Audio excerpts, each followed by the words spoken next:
Buenas noches. Les comentaba la clase pasada, tercero A, que la Revolución Mexicana a veces se ha confundido con una lucha de los campesinos por sus derechos y que esta leyenda tradicional pues no soporta un examen crítico de otras influencias por las cuales se originó la Revolución Mexicana, principalmente las intervenciones extranjeras que primero presionaron al gobierno de Díaz, fundamentalmente el gobierno de Estados Unidos, que prácticamente corrió, no Madero, Estados Unidos corrió de la presidencia a Porfirio Díaz, ya con buques de guerra, tanto en Veracruz y en el Pacífico, para que se largara el señor Porfirio Díaz, por andar eh, coqueteando, negociando ya el petróleo y por haberle negado otros apoyos económicos a los Estados Unidos. Este patriotismo o estos noes que le dijo a Taft, el presidente, pues fue la gota que derramó el vaso para que el señor Díaz se fuera de la presidencia, renunciara a la presidencia y pusieran a su alfil los gringos, a su alfil Francisco y Madero. Así que Francisco y Madero, el hacendado de Coahuila, el homeópata, el que nunca ha trabajado, el que se dedicaba a inspeccionar las tierras de su hacienda, pues un millonario. Yo sé que los millonarios pues no hacen revoluciones. Él buscaba sustituir y tomar la presidencia. Por eso, en su momento, en 1912, traicionó a Zapata. El señor Madero traicionó a Zapata porque no le cumplió las tierras, Si fue por algo que siguió Zapata a Madero, fue porque creyó en Madero de que iban a reponer las tierras y a respetar los títulos de propiedad que tenía Zapata desde el siglo XVII de Anenecuilco y otras regiones. Entonces Madero no le cumplió a Zapata. Por otra parte, en el norte, Pancho Villa o Doroteo Arango, que es el nombre verdadero, un paréntesis, Pancho Villa es el nombre de un líder de una banda donde Doroteo Arango pues colaboraba para para el bandolerismo social, podemos decir. Eh, Le robaba a los ricos y dárselo a los pobres, etcétera. Era Pancho Villa el nombre del jefe de la banda, se muere y él toma su nombre como un recuerdo, pero también para protegerse en el anonimato. Así que Villa en su momento va a apoyar también a Francisco y Madero. Al principio Villa dudó del liderazgo de Madero por razones obvias, pero al verlo hablar pues lo seduce y pues apuesta para apoyarlo en contra de Díaz.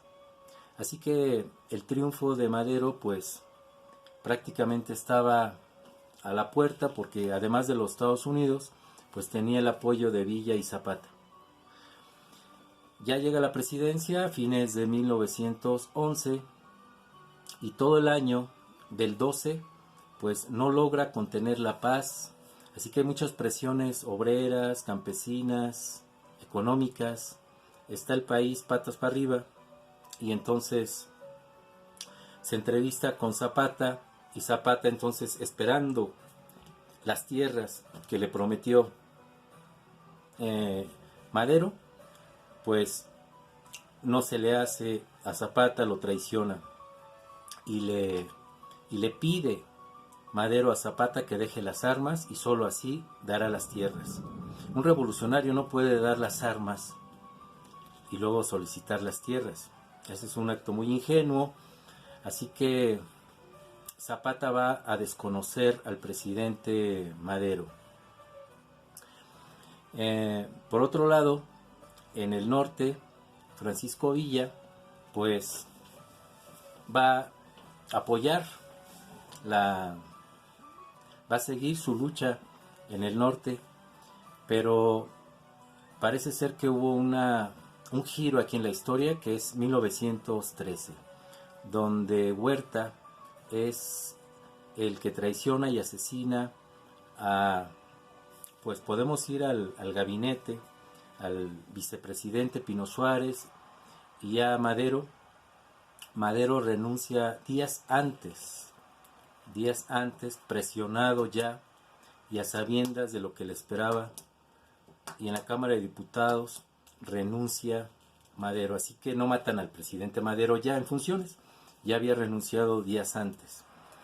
Ya no va a ser una bomba de tiempo para esperar esta tragedia que era apoyada por los Estados Unidos, y también se comenta que en el fondo pues Huerta era también presionado por los alemanes, así que este personaje ambiguo y a la vez traidor pues le espera también algunas trampas aquí con los caudillos, fundamentalmente con la sorpresa de Carranza, que ahora va a aliarse con Zapata.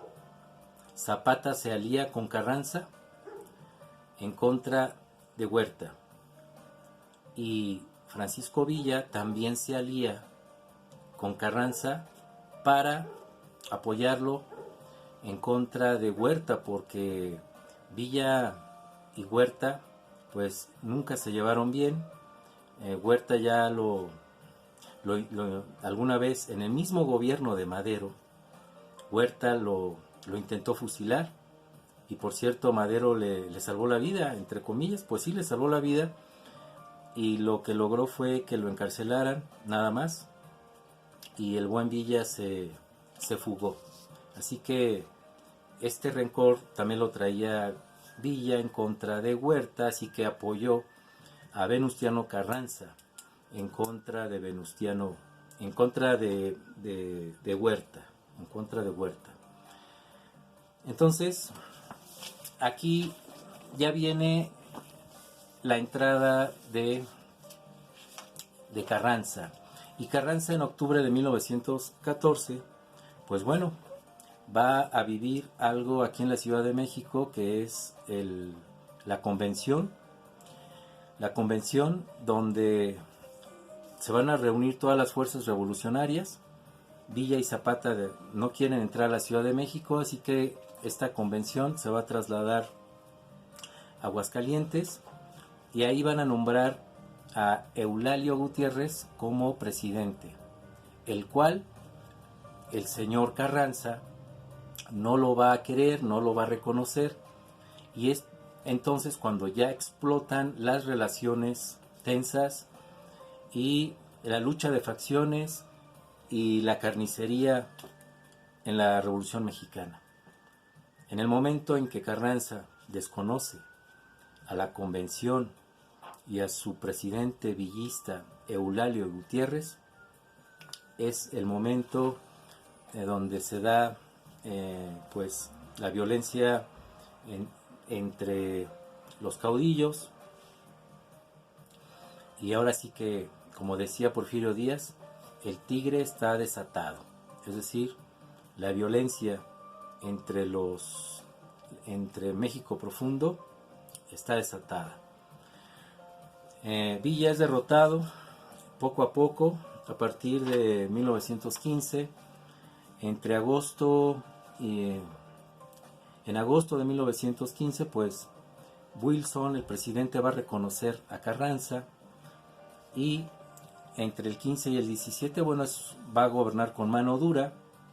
En el 17 se promulga la Constitución que actualmente nos rige, pero la pobreza y los alzamientos, fundamentalmente en las ciudades, en contra de Carranza, pues están al día. Ya entonces, en 1917 se cuenta con una constitución. Por eso ya hay un presidente y un ejército constitucionalista que gobierna Carranza. Va a llegar el año de 1920 y se empieza a quedar sin aliados el señor Carranza. Así que el grupo de Sonora lo va a traicionar, y este grupo de Sonora, donde fundamentalmente Obregón es el interesado en la presidencia, el general Obregón, pues va a traicionar al señor Carranza. Se fuga, el señor Carranza se fuga, va rumbo a Veracruz con 60 vagones, incluso con lingotes de oro, propiedades, archivos, 60 vagones que descarrilan, dinamitan, y en el camino donde va a Puebla, en Tlaxcalaltongo, es capturado y asesinado el presidente Carranza. Así que Carranza va a ser asesinado por Álvaro Obregón en 1920. Cabe decir que para ese entonces el zapatismo ya está debilitado, y Zapata en 1919 fue asesinado por Carranza. Carranza en 1919, un año antes de su asesinato de Carranza, es asesinado. Zapata es asesinado por Carranza, y Carranza va a ser entonces pues muerto por Álvaro Obregón. La carnicería está al rojo vivo, pero falta todavía un caudillo, que es Doroteo Arango, Pancho Villa, y él va a ser asesinado en 1923 por Álvaro Obregón, que gobierna entre 1920 y 1924. La carnicería continúa. Entre 1924 y 28, pues va a gobernar Plutarco Elías Calles. Y aquí, en 1928, cuando ya Calles tenía que irse, pues Obregón intenta otra vez la presidencia y es asesinado aquí en San Ángel por en un restaurante, y es asesinado intelectualmente por el presidente Calles. Así que la Revolución Mexicana todavía no se puede decir, no hay una fecha de cuándo terminó, si con la Constitución de 1917, si con el asesinato de Carranza en 1920, pero otros la alargan hasta el periodo en que acabó el gobierno de Lázaro Cárdenas en 1940, y otros más aventados y aventurados creen que la revolución sigue viva. Esa es la versión más romántica de la Revolución Mexicana, como si el partido en el poder fuera tan revolucionario como siempre se ha pensado, pero sabemos que se pasa de una dictadura de hombre, de Porfirio Díaz, a una dictadura de partido, que comenzó con la creación del PNR, el Partido Nacional de la Revolución, que creó el señor Plutarco Elías Calles. Pues bueno, yo aquí le paro en esta lucha por el poder que se ha interpretado como la Revolución Mexicana. Muy buenas noches, hasta mañana.